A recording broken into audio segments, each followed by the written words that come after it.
Chapter number 1. The Lost Child. Page number 1. A child goes to a fair with his parents. He is happy and excited and wants the sweets and toys displayed there. But his parents don't buy them for him. Why then does he refuse when someone else offers them to him? It was the festival of spring. From the wintry shades of narrow lanes and alleys emerged a gaily clad humanity. Some walked, some rode on horses, others sat, being carried in bamboo and bullock carts. One little boy ran between his father's legs, brimming over with life and laughter. Page number 2. "Come, child, come," called his parents, as he lagged behind, fascinated by the toys in the shops that lined the way. He hurried towards his parents, his feet obedient to their call, his eyes still lingering on the receding toys. As he came to where they had stopped to wait for him, he could not surpass the desire of his heart, even though he well knew the old, cold stare of refusal in their eyes. "I want that toy," he pleaded. His father looked at him red-eyed, in his familiar tyrant's way. His mother, melted by the free spirit of the day, was tender and, giving him her finger to hold, said, "Look, child, what is before you?" It was a flowering mustard field, pale like melting gold as it swept across miles and miles of even land. A group of dragonflies were bustling about on their gaudy purple wings, intercepting the flight of a lone black bee or butterfly in search of sweetness from the flowers. The child followed them in the air with his gaze, till one of them would still its wings and rest, and he would try to catch it. But it would go fluttering, flapping up into the air when he had almost caught it in his hands. Then his mother gave a cautionary call. "Come, child, come. Come on the footpath." He ran towards his parents gaily and walked abreast of them for a while, being, however, soon left behind, attracted by the little insects and worms along the footpath that were teeming out from their hiding places to enjoy the sunshine. "Come, child, come," his parents called from the shade of a grove where they had seated themselves on the edge of a well. He ran towards them. A shower of young flowers fell upon the child as he entered the grove, and forgetting his parents, he began to gather the raining petals in his hands. But lo! He heard the cooing of doves and ran towards his parents, shouting, "The dove, the dove!" The raining petals dropped from his forgotten hands. "Come, child, come," they called to the child, who had now gone running in wild capers round the banyan tree, and gathering him up, they took the narrow, winding footpath which led to the fair through the mustard fields. Page number 3. As they neared the village, the child could see many other footpaths full of throngs, converging to the whirlpool of the fair, and felt at once repelled and fascinated by the confusion of the world he was entering. A sweetmeat seller hawked gulab jamun, rasgulla, barfi, jalebi at the corner of the entrance, and crowd pressed round his counter at the foot at an architecture of many-coloured sweets, decorated with leaves of silver and gold. The child stared open-eyed, and his mouth watered for the barfi that was his favourite sweet. "I want the barfi," he slowly murmured, but he half knew as he begged that his plea would not be heeded because his parents would say he was greedy. So without waiting for an answer, he moved on. A flower seller hogged a garland of gulmohar, a garland of gulmohar. The child seemed irresistibly drawn. He went towards the basket where flowers lay heaped and half murmured, "I want that garland."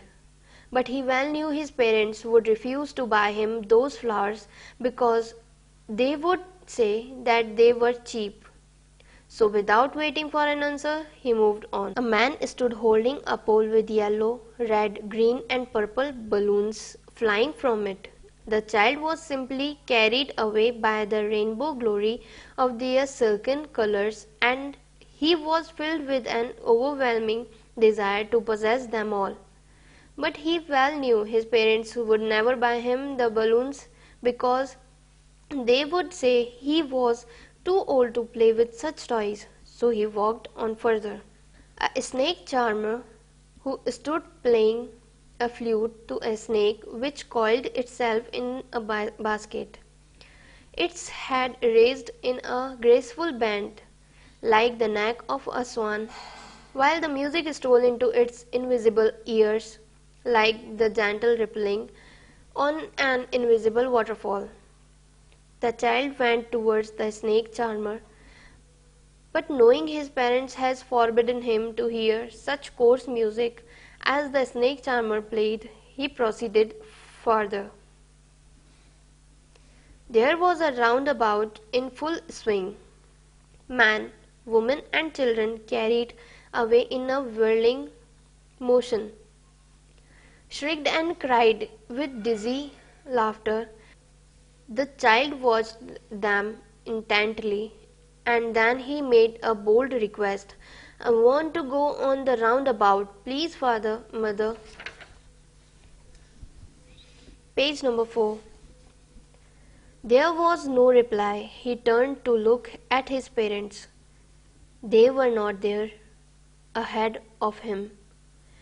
He turned to look on either side. They were not there. He looked behind. There were no sign of them. A full deep cry rose within his dry throat, and with a sudden jerk of his body, he ran from where he stood, crying in real fear, "Mother, father!" Tears rolled down from his eyes, hot and fierce. His flushed face was convulsed with fear. Panic-stricken, he ran to one side first, then to the other, hither and thither, in all directions, knowing not where to go. "Mother, father!" he wailed. His yellow turban came untied, and his clothes became muddy. Having run to and fro in a rage of running for a while, he stood defeated, his cries suppressed into sobs. At little distance on the green grass he could see, through his filmy eyes, man and woman talking. He tried to look intently among the patches of bright yellow clothes, but there was no sign of his father and mother among these people, who seemed to laugh and talk just for the sake of laughing and talking. He ran quickly again, this time to a shrine to which people seemed to be crowding. Every little inch of space here was congested with men, but he ran through people's leg, his little sob lingering. "Mother, father!" Near the entrance to the temple, however, the crowd became very thick. Men jostled each other, heavy men with flashing, murderous eyes and hefty shoulders. The poor child struggled to thrust a way between their feet, but knocked to and fro by their brutal movements, he might have been trampled underfoot had he not striked at the highest pitch of his voice, "Father, mother!" A man in shrugging crowd heard his cry and, stooping with great difficulty, lifted him up in his arms. How did you get here, child? Whose baby are you? The man asked as he steered clear of the mass. The child wept more bitterly than ever now and only cried, I want my mother, I want my father. The man tried to soothe him by talking him to the roundabout. Will you have a ride on the horse? He gently asked as he approached the ring. The child's throat tore into 1,000 shrill sobs and he only shouted, I want my mother, I want my father. The man headed towards the place where the snake charmer still played on flute to swing cobra. Listen to that music, child, he pleaded. But the child shut his ears with his fingers and shouted his double-pitched strain, I want my mother, I want my father. The man took him near the balloons, thinking the bright color of the balloons would distract the child's attention and quieten him. Would you like a rainbow-colored balloon? He persuasively asked.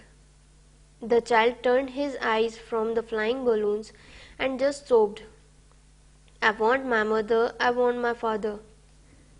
The man still tried to make the child happy, bore him to the gate where the flower seller sat. Look, can you smell those nice flowers, child? Would you like a garland to put round your neck?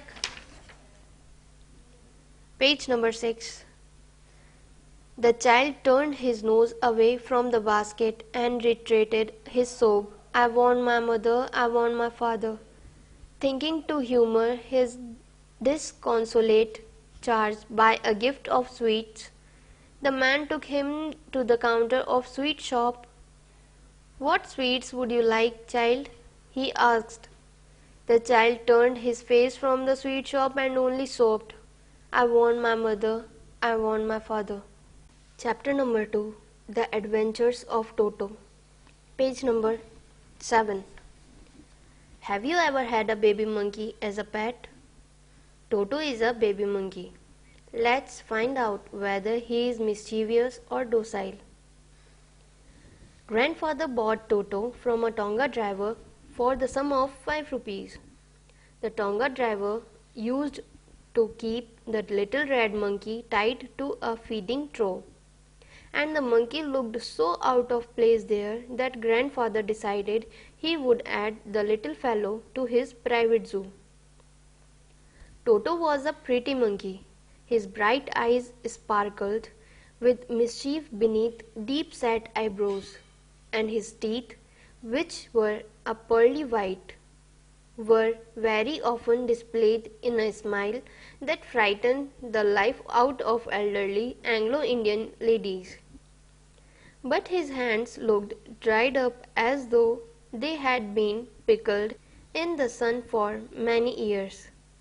Yet his fingers were quick and wigged, and his tail, while adding to his good looks, grandfather believed a tail would add to anyone's good looks, also served as a third hand. He could use it to hang from a branch, and it was capable of scooping up any delicacy that might be out of reach of his hands.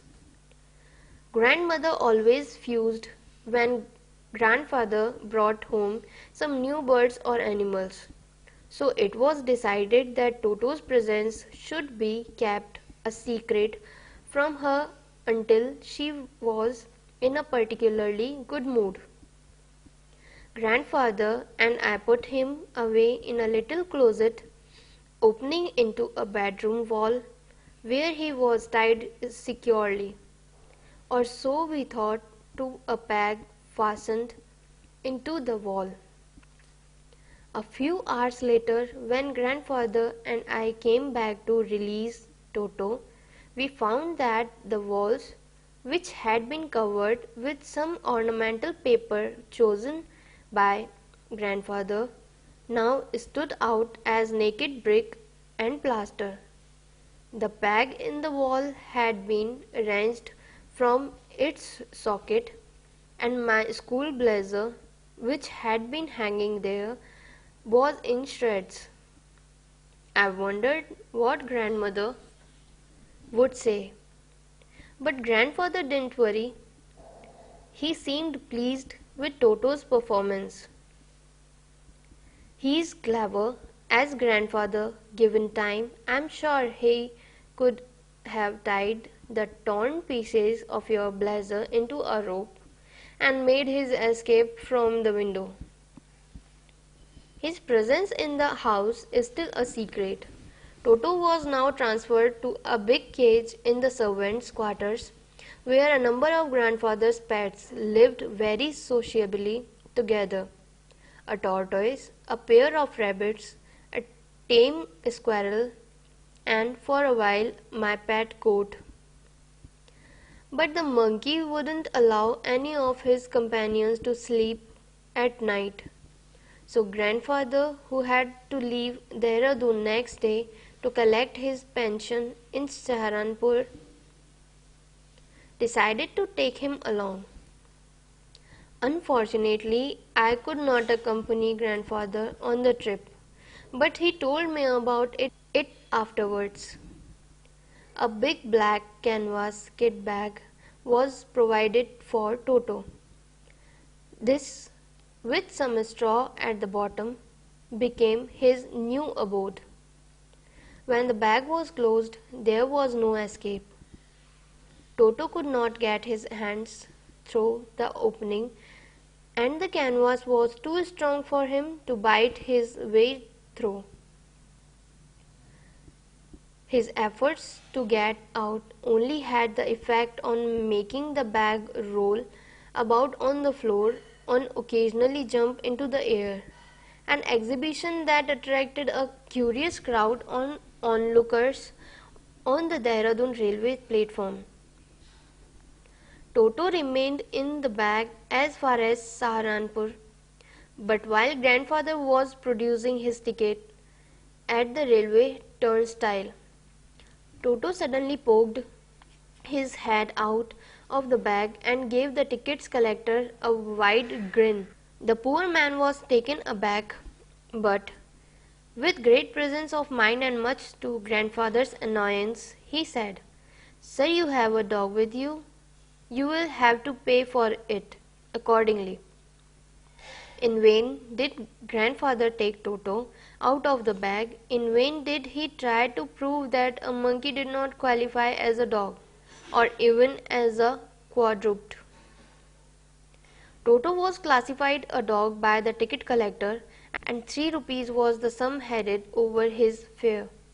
Then grandfather, just to get his own back, took from his pocket our pet tortoise and said, "What must I pay for this, since you charged for all animals?" The ticket collector looked closely at the tortoise, prodded it with his forefinger, gave grandfather a pleased and triumphant look, and said, "No charge, it is not a dog." When Toto was finally accepted by grandmother, he was given a comfortable home in the stable, where he had for a companion the family donkey, Nana. On Toto's first night in the stable, grandfather paid him a visit to see if he was comfortable. To his surprise, he found Nana, without apparent cause, pulling at her halter and trying to keep her head as far as possible from a bundle of hay. Grandfather gave Nana a slap across her haunches, and she jerked back.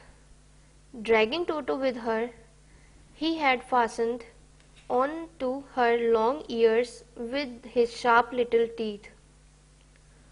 Toto and Nana never became friends. A great treat for Toto during cold winter evening was the large bowl of warm water given him by grandmother for his bath. He would cunningly test the temperature with his hand, then gradually step into the bath, first one foot, then the other, as he had seen me doing, until he was into the water up to his neck. Once comfortable, he would take the soap in his hand or feet and rub himself all over. When the water became cold, he would get out and run as quickly as he could to kitchen fire in order to dry himself. If anyone laughed at him during his performance, Toto's feeling would be hurt and he would refuse to go on with his bath. One day Toto nearly succeeded in boiling himself alive. A large kitchen kettle had been left on the fire to boil for tea, and Toto, finding himself with nothing better to do, decided to remove the lid. Finding the water just warm enough for a bath, he got in, with his head sticking out from the open kettle. This was just fine for a while, until the water began to boil. Toto then raised himself a little, but finding it cold outside, sat down again. He continued hopping up and down for some time, until grandmother arrived and hauled him, half boiled, out of the kettle. If there is a part of brain especially devoted to mischief, that part was largely developed in Toto.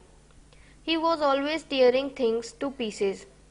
Whenever one of my aunts came near him, he made every effort to get hold of her dress and tear a hole in it.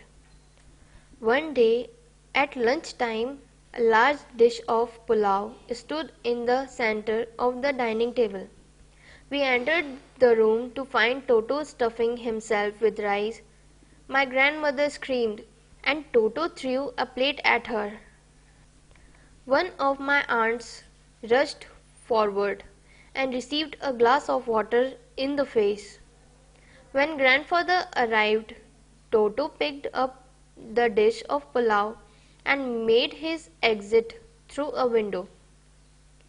We found him in the branches of the jackfruit tree, the dish still in his arms. He remained there all afternoon, eating slowly through the rice, determined on finishing every grain. And then, in order to spite grandmother, who had screamed at him, he threw the dish down from the tree and chattered with delight when it broke into 100 pieces. Obviously, Toto was not sort of pet we could keep for long. Even grandfather realized that we were not well-to-do and could not afford the frequent loss of dishes, clothes, curtains, and wallpaper. So grandfather found the Tonga driver and sold Toto back to him for only 3 rupees. Chapter number 3, Iswaran, the Storyteller. Page number 12. One night Mahendra woke up from his sleep and saw a dark cloudy form. He broke out into a cold sweat. Was it a ghost? The story was narrated to Ganesh by a young man, Mahendra by name. He was a junior supervisor in a firm which offered on hire supervisors at various types of construction sites, factories, bridges, dams, and so on. Mahendra's job was to keep an eye on the activities at the work site. He had to keep moving from place to place every now and then as ordered by his head office. From a coal mining area to a railway bridge construction site. From there, after a few months, to a chemical plant which was coming up somewhere. He was a bachelor. His needs were simple and he was able to adjust himself to all kinds of odd conditions, whether it was an ill-equipped circuit house or a makeshift canvas tent in the middle of a stone quarry. But one asset he had was his cook, Iswaran. The cook was quite attached to Mahendra and followed him uncomplainingly wherever he was posted. He cooked for Mahendra, washed his clothes, and chatted away with his master at night. He would weave out endless stories and anecdotes on varied subjects. Iswaran also had an amazing capacity to produce vegetables and cooking ingredients seemingly out of nowhere. In the middle of desolate landscape with no shops visible for miles around, he would miraculously conjure up the most delicious dishes made with fresh vegetables within an hour of arriving at the zinc sheet shelter at the new workplace. Mahendra would be up early in the morning and leave for work after breakfast, carrying some prepared food with him. Meanwhile, Iswaran would tidy up the shed, wash the clothes, and have a leisurely bath, pouring several buckets of water over his head, muttering a prayer all the while. It would be lunchtime by then. After eating, he would read for a while before dozing off. The book was usually some popular Tamil thriller running to hundreds of pages. Its imaginative descriptions and narrative flourishes would hold Iswaran in thrall. His own descriptions were greatly influenced by the Tamil authors that he read.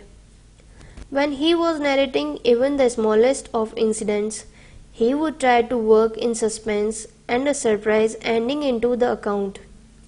For example, instead of saying that he had come across an uprooted tree on the highway, he would say, with eyebrows suitably arched and hands held out in a dramatic gesture, "The road was deserted and I was all alone.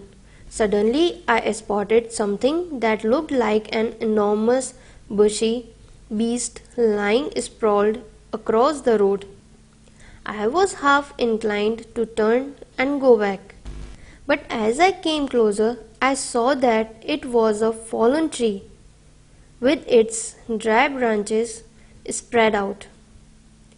Mahendra would stretch himself back in his canvas chair and listen to Iswaran's tales uncritically. Page number 14. The place I come from is famous for timber. Iswaran would begin. There is a richly wooded forest all around. The logs are hauled on to the lorries by elephants. They are huge, well-fed beasts. When they turn wild, even the most experienced mahout is not able to control them. After his prologue, Iswaran would launch into elaborate anecdotes involving an elephant. One day a tusker escaped from the timber yard and began to roam about, stamping on bushes, tearing up wild creepers and breaking branches at will. "You know, sir, how an elephant behaves when it goes mad?" Iswaran would get so caught up in the excitement of his own story that he would get up from the floor and jump about, stamping his feet in emulation of the mad elephant. The elephant reaches the outskirts of our town, breaking the fence down like matchsticks. He would continue. It came into the main road and smashed all the stalls selling fruits, mud, pots, and clothes. People ran helter-skelter in panic. The elephant now entered a school ground where children were playing, breaking through the brick wall. All the boys ran into the classrooms and shut the doors tight. The beast grunted and wandered about, pulling out the football goal post, tearing down the volleyball net, kicking the flattening the drum capped for water, and uprooting the shrubs. Meanwhile, all the teachers had climbed to the terrace of the school building. From there, they helplessly watched the depredations of the elephant. There was not a soul below on the ground. The streets were empty, as if the inhabitants of the entire town had suddenly disappeared. I was studying in a junior class at that time and was watching the whole drama from the rooftop. I don't know what came over me suddenly. I grabbed a cane from the hands of one of the teachers and ran down the stairs and into the open. The elephant grunted and menacingly swung a branch of tree which it held in its trunk. It stamped its feet, nicking up a lot of mud and dust. It looked frightening, but I moved slowly towards it, stick in hand. People were watching the scene hypnotized from nearby housetops. The elephant looked at me red-eyed, ready to rush towards me. It lifted its trunk and trumpeted loudly. At that moment I moved forward and, mustering all my force, wagged its third toenail on the quick. The beast looked stunned for a moment, then it shivered from head to foot and collapsed.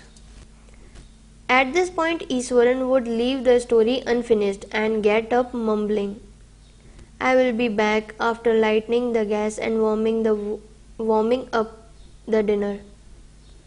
Mahendra, who had been listening with rapt attention, would be left hanging.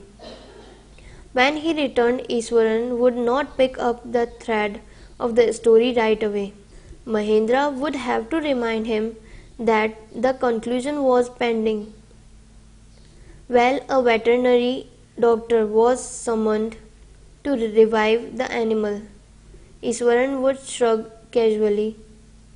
2 days later, it was led away by its mahout to the jungle. "Well, how did you manage to do it, Iswaran?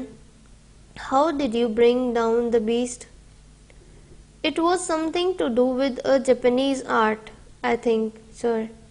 Karate or Jiu-Jitsu, it is called. I had read about it somewhere. It temporarily paralyzes the nervous system, you see." Not a day passed without Iswaran recounting some story packed with adventure, horror, and suspense. Whether the story was credible or not, Mahendra enjoyed listening to it because of the inimitable way in which it was told. Iswaran seemed to more than make up for the absence of a TV in Mahendra's living quarters. One morning when Mahendra was having breakfast, Iswaran asked, "Can I make something special for dinner tonight, sir? After all, today is an auspicious day. According to tradition, we prepare various delicacies to feed the spirits of our ancestors today, sir." That night Mahendra enjoyed the most delicious dinner and complimented Iswaran on his culinary skills. He seemed very pleased, but unexpectedly launched into a most garish account involving the supernatural. "You know, sir, this entire factory area we are occupying was once a burial ground," he started. Mahendra was jerked out of pleasant reverie he had drifted into after the satisfying meal. "I knew on the first day itself when I saw a human skull lying on the path. Even now I come across a number of skulls and bones," Iswaran continued.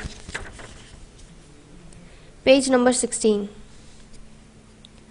He went on to narrate how he sometimes saw ghosts at night. I am not easily frightened by these things, sir. I am a brave fellow, but one horrible ghost of a woman which appears off and on at midnight during the full moon. It is an ugly creature with matted hair and a shriveled face like a skeleton holding a fetus in its arms. Mahendra shivered at the description and interrupted rather sharply. You are crazy, Swaran. There are no such things as ghosts and spirits. It is all a figment of your imagination. Get your digestive system examined, and maybe your head as well. You are talking nonsense. He left the room and retired for the night, expecting Iswaran to sulk for a couple of days. But the next morning he was surprised to find the cook as cheerful and talkative as ever. From the day on, Mahendra, for all his brave talk, went to bed with a certain unease. Every night he peered into the darkness outside through the window next to his bed, trying to make sure that there was no movement of dark shapes in the vicinity. But he could only see a sea of darkness with the twinkling lights of the factory miles away. He had always liked to admire the milk-white landscape on full moon nights, but after hearing Iswaran's story of a female ghost, he avoided looking out of his window altogether when the moon was full. One night Mahendra was woken up from his sleep by a low moan close to his window. At first he put it down to a cat prowling around for mice, but the sound was too guttural for a cat. He resisted the curiosity to look out lest he should behold a sight which would stop his heart, but the wailing became more. Lowering himself to the level of window sill, he looked out at the white sheet of moonlight outside. There, not too far away, was a dark cloudy form clutching a bundle. Mahendra broke into a cold sweat and fell back on the pillow, panting. As he gradually recovered from the ghastly experience, he began to reason with himself and finally concluded that it must have been some sort of autosuggestion, some trick that his subconscious has played on him. By the time he had got up in the morning, had a bath and come out to have his breakfast, the horror of the previous night had faded from his memory. Iswaran greeted him at the door with his lunch packet and his bag. Just as Mahendra was stepping out, Iswaran grinned and said, Sir, remember the other day when I was telling you about the female ghost with a fetus in its arms? You were so angry with me for imagining things. Well, you saw her yourself last night. I came running hearing the sound of moaning that was coming from your room. A chill went down Mahendra's spine. He did not wait for Iswaran to complete his sentence. He hurried away to his office and handed in his papers, resolving to leave the haunted place the very next day.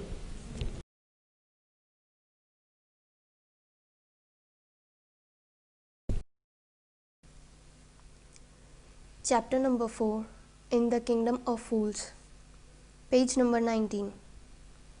It is believed that fools are so dangerous that only very wise people can manage them. Who are the fools in the story? What happened to them? In the kingdom of fools, both the king and the minister were idiots. They didn't want to run things like other kings, so they decided to change night into day and day into night. They ordered that everyone should be awake at night, till their fields and run their businesses only after dark, and go to bed as soon as the sun came up. Anyone who disobeyed would be punished with death. The people did as they were told for fear of death. The king and the minister were delighted at the success of their project. One day a guru and his disciple arrived in the city. It was a beautiful city. It was broad daylight, but there was no one about. Everyone was asleep, not a mouse stirring. Even the cattle had been taught to sleep by day. The two strangers were amazed by what they saw around them and wandered around town till evening, when suddenly the whole town woke up and went about its nightly business. The two men were hungry. Now that the shops were open, they went to buy some groceries. To their astonishment, they found that everything cost the same, a single duddu.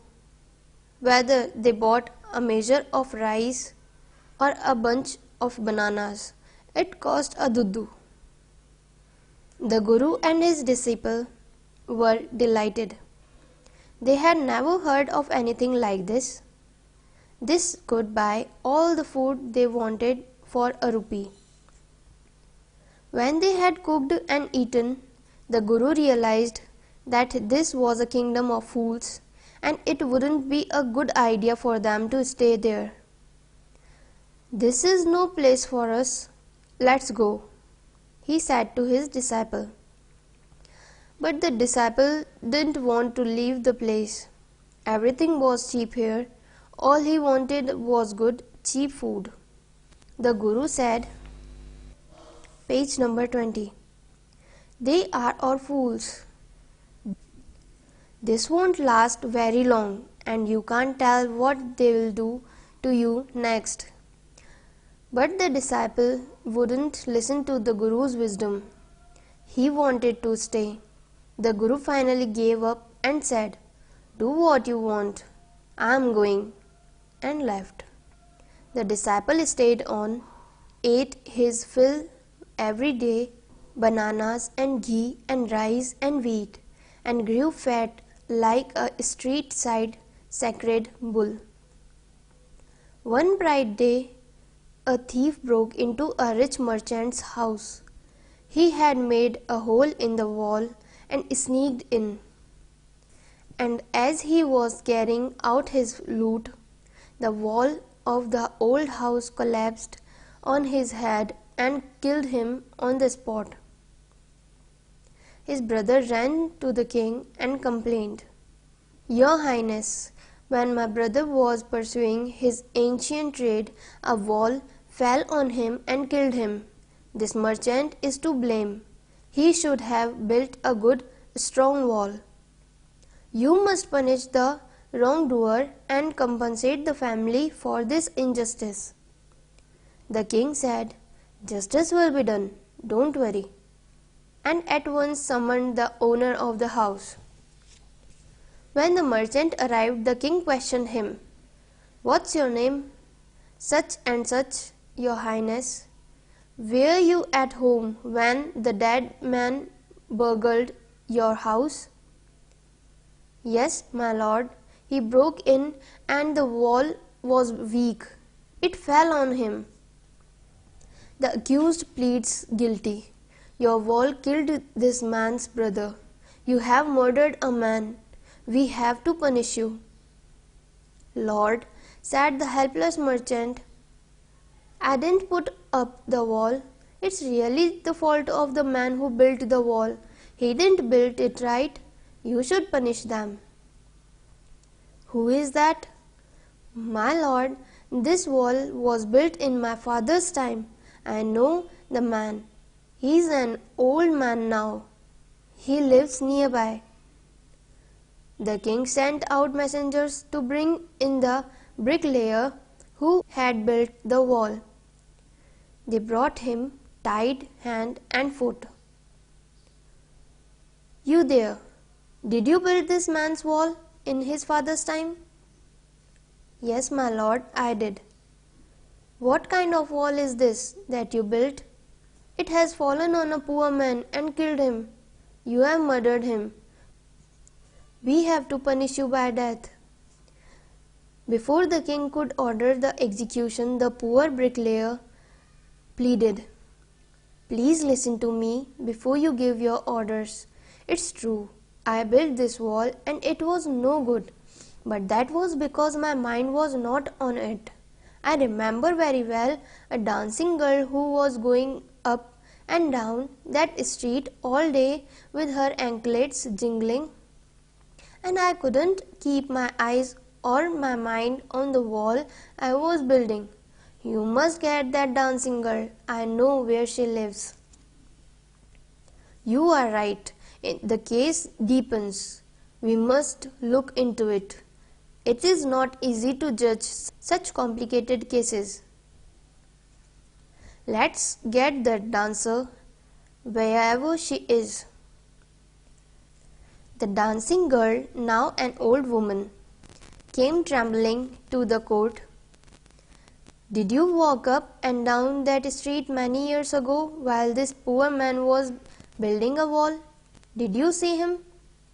"Yes, my lord, I remember it very well." "So did you walk up and down with your anklets jingling?" "You were young and you distracted him, so he built a bad wall." Page number 22.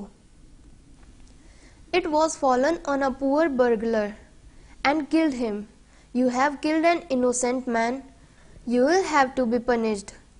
She thought for a minute and said, "My lord, wait. I know now why I was walking up and down that street. I had given some gold to the goldsmith to make some jewelry for me. He was a lazy scoundrel. He made so many excuses, said he would give it now and he would give it then, and so on all day. He made me walk up and down to his house a dozen times. That was when this bricklayer saw me. It's not my fault, my lord. It's the damned goldsmith's fault." "Poor thing, she is absolutely right," thought the king. Weighing the evidence, "We have got the real culprit at last. Get the goldsmith, wherever he is hiding, at once." The king's bailiffs searched for the goldsmith, who was hiding in a corner of his shop. When he heard the accusation against him, he had his own story to tell. "My lord," he said, "I am a poor goldsmith.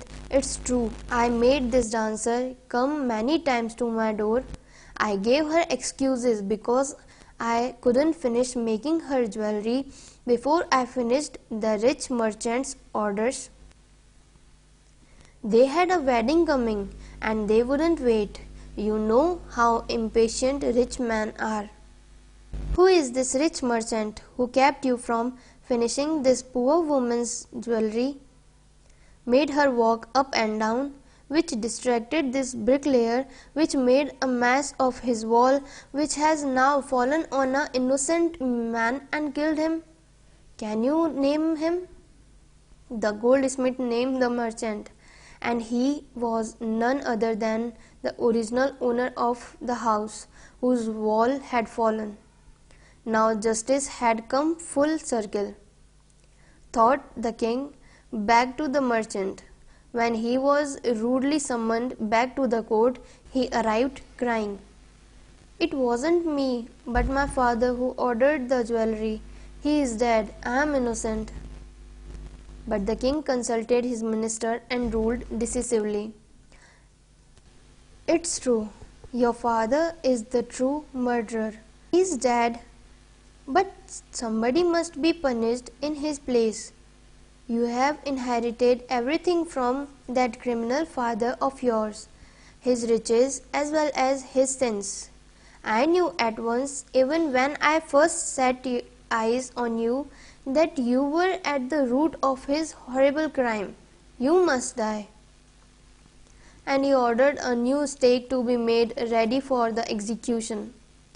As the servants sharpened the stake and got it ready for the final impaling of the criminal, it occurred to the minister that the rich merchant was somehow too thin to be properly executed on the stake.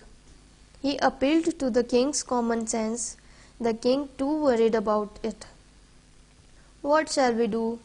he said, when suddenly it struck him that all they needed to do was to find a fat enough to fit the stake. The servants were immediately sent all over the town looking for a man who would fit the stake, and their eyes fell on the disciple who had fattened himself for months on bananas and rice and wheat and ghee. Page number 24. "What have I done wrong? I am innocent. I am a sannyasi," he cried. "That may be true, but it's the royal decree that we should find a man fat enough to fit the stake," they said, and carried him to the place of execution. He remembered his wise guru's word, "This is a city of fools. You don't know what they will do next." While he was waiting for that, he prayed to his guru in his heart, asking him to hear his cry wherever he was. The guru saw everything in a vision. He had magic powers. He could see far, and he could see the future as he could see the present and the past. He arrived at once to save his disciple, who had got himself into such a scrape through love of food. As soon as he arrived, he scolded the disciple and told him something in a whisper. Then he went to the king and addressed him, "O wisest kings, who is greater, the guru or the disciple?" "Of course, the guru, no doubt about it. Why do you ask?" "Then put me to the stake first. Put my disciple to death after me." When the disciple heard this, he understood and began to clamor, "Me first! You brought me here first. Put me to the death first, not him." The guru and the disciple now got into a fight about who should go first.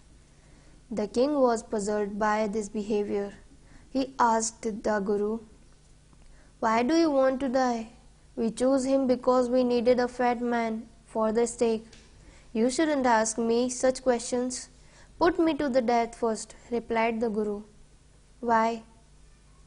"There is some mystery here. As a wise man you must make me understand." "You will promise to put me to death if I tell you?" asked the guru. The king gave him his solemn words. The guru took him aside, out of the servant's earshot, and whispered to him, "Do you know why we want to die right now, the two of us? We have been all over the world, but we have never found a city like this, or a king like you. That stake is the stake of the God of justice. It's new. It has never had a criminal on it. Whoever dies on it first will be reborn as the king of this country, and whoever goes next will be the future minister of his country. We are sick of our ascetic life. It would be nice to enjoy ourselves as king and minister for a while. Now keep your words, my lord, and put us to death. Me first, remember." The king was now thrown into deep thought. He didn't want to lose the kingdom to someone else in the next round of life. He needed time, so he ordered the execution postponed to the next day. and talked in secret with his ministers. It's not right for us to give over the kingdom to others in the next life. Let's go on the stake ourselves, and we'll be born as king and minister again. Holy man, do not tell lies, he said, and the minister agreed. So he told the executioners, we'll send the criminals tonight. When the first man comes to you, put him to death first. Then do the same to the next man. Those are my orders. Don't make any mistake. That night the king and his minister were sent secretly to the prison, released the Guru and the disciple, disguised themselves as the two, and as arranged beforehand, with loyal servants, were taken to the stake and promptly executed. Page number 26. When the bodies were taken down to be thrown to crows and vultures, the people panicked. They saw before them the dead bodies of the king and the minister. The city was in confusion. All night they mourned and discussed the future of the kingdom. Some people suddenly thought of the Guru and the disciple and caught up with them as they were preparing to leave town unnoticed. We people need a king and a minister, said someone. Others agreed. They begged the Guru and the disciple to be their king and their minister. It didn't take many arguments to persuade the disciple, but it took longer to persuade the Guru. They finally agreed to rule the kingdom of foolish king and the silly minister, on the condition that they could change all the old laws. From then on, night would again be night and day would again be day, and you could get nothing for a dudu. It became like any other place.